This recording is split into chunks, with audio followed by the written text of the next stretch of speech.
The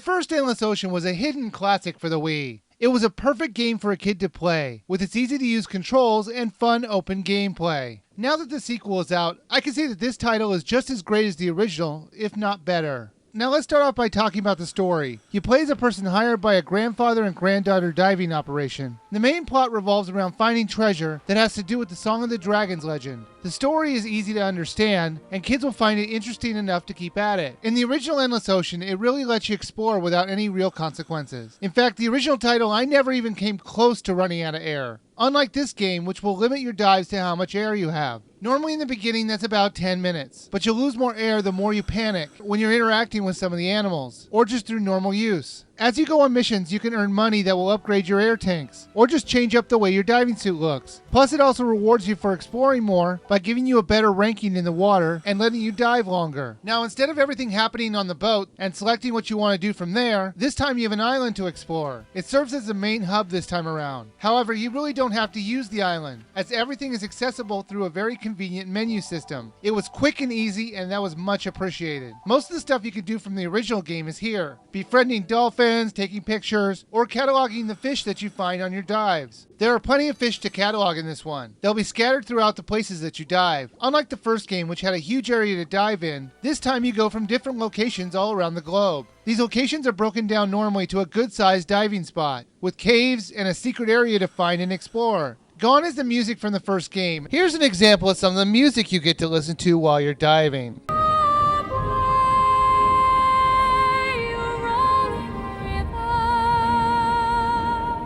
Compare that to the normal kind of background music that you get to listen to this time.